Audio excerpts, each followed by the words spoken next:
Assalamualaikum warahmatullahi wabarakatuh. Alhamdulillahirabbil alamin wa bihi nasta'in ala umuri dunya waddin la haula wala quwwata illa billahil aliyyil azim amma ba'd.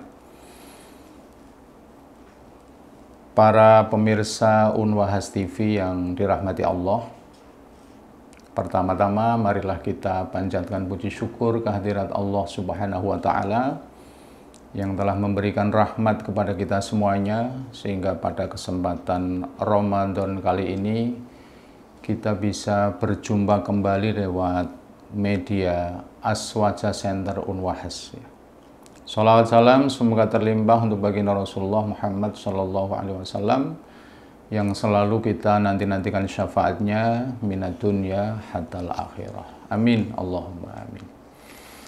Pertama-tama saya mengucapkan terima kasih sekali kepada Pak Ma'as Sobirin selaku Ketua Aswaja Center Unwahas, juga kepada pengurus cabang istimewa Nahdlatul Ulama Malaysia yang pada kesempatan kali ini kita mengadakan kerjasamanya, dan lewat kerjasama yang pertama ini kita berharap semoga suatu ketika kita bisa bersilaturahmi ke Malaysia bersama-sama. Para pemirsa yang berbahagia, pada kesempatan kali ini kami ingin menyampaikan kuliah 7 menit ya, atau tausiah, pesan-pesan yang hari ini kita akan bicara tentang bagaimana sebenarnya anak itu dalam konsep Al-Quran.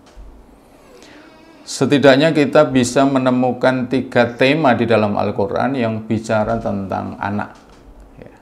Yang pertama di surat Al-Anfal ayat 28 yang berbunyi A'udzubillahi minasyaitonirrajim wa'lamu annama amwalukum wa auladukum fitnah wa annallaha indahu ajrun 'adzim. Yang artinya, ketahuilah bahwa sesungguhnya harta dan anak-anak kalian itu adalah ujian dan cobaan bagi kalian. Dan sesungguhnya di sisi Allah itu adalah ada pahala yang besar.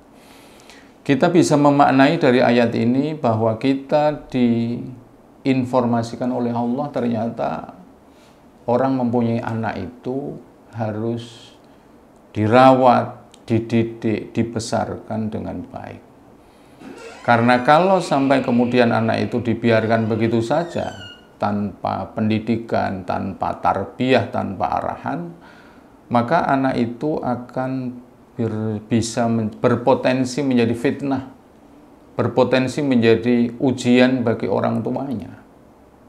Akan tetapi kemudian Allah mengatakan kalau anak itu bisa dirawat, dididik, dimanage dengan baik, maka anak itu akan mendapatkan balasan pahala di sisi Allah.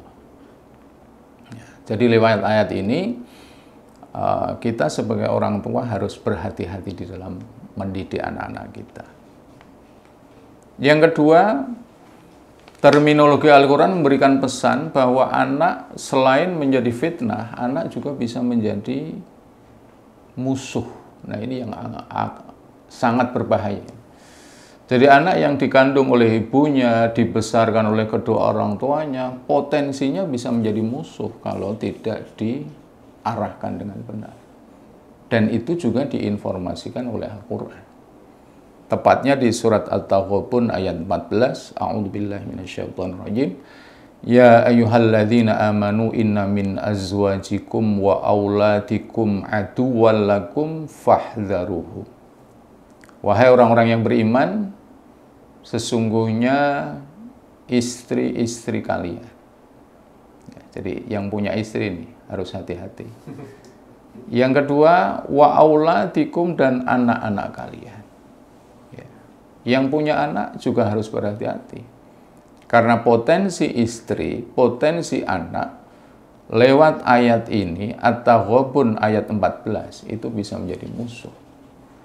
Betapa fenomena hari ini bisa kita lihat.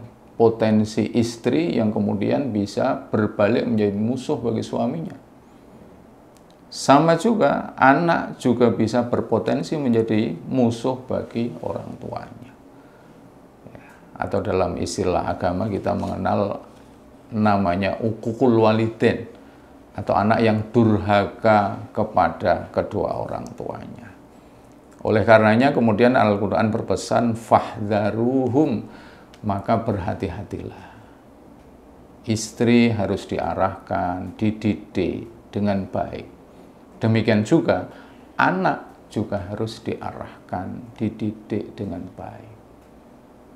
Diberikan pendidikan agama, dimasukkan di taman pendidikan Al-Quran, di pondok pesantrenkan, dan sebagainya.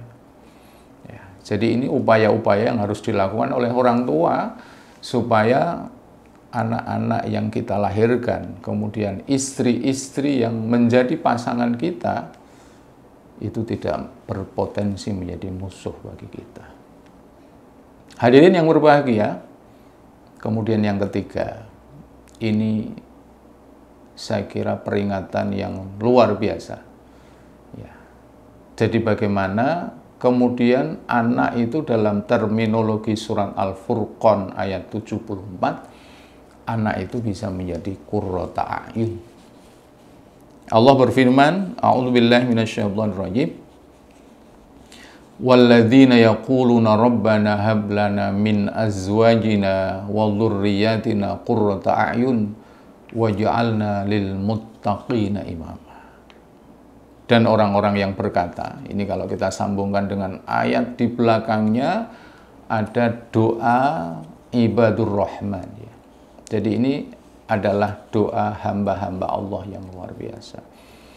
Dan mereka berkata, memohon kepada Allah, Rabbana hablana, ya Allah anugerahkan kepada kami, min azwajina, dari para istri kami, wa dzurriyyatina, dan para keturunan kami, qurrata a'yun, mereka yang sejuk kalau dipandang oleh mata. Jadi ini para pemirsa, ayat ini adalah ayat yang saya kira harus kita wujudkan dalam kehidupan sehari-hari. Artinya apa? Kita doa, kita mohon kepada Allah supaya para pasangan kita, kemudian anak-anak kita, keturunan kita utamanya itu menjadi qurrata a'yun. Menjadi sesuatu kalau yang dipandang mata itu menyejukkan. Bagaimana caranya? Caranya salah satunya dengan tadi di pondok pesantrenkan, dingajikan, dan kemudian juga diteruskan pendidikannya. Dan kita harus memilih, misalnya dalam hal ini, misalnya masuklah di perguruan tinggi yang sifatnya Nahdlatul Ulama, Nahdliyin. Ya. Ada Unwahas misalnya, ya. Karena Unwahas itu adalah basisnya atau karakternya adalah Ahlus Sunnah wal Jamaah. Yang terakhir, kalau anak-anak itu kemudian bisa diarahkan ke sana, pendidikannya kuat, imannya kuat, keterampilannya juga ada, maka dia akan menjadi pemimpin bagi orang-orang yang bertakwa. Waja'alna lil muttaqina imama. Dan jadikanlah mereka, ya Allah, dengan orang-orang beriman, bertakwa itu menjadi pemimpin. Saya kira itu para pemirsa yang dirahmati Allah yang bisa kami sampaikan. Semoga sekelumit yang bisa saya sampaikan ini bisa menjadi manfaat untuk kita semuanya. Akhirnya, billahi taufiq wal hidayah wal afu minkum. Wassalamualaikum warahmatullahi wabarakatuh.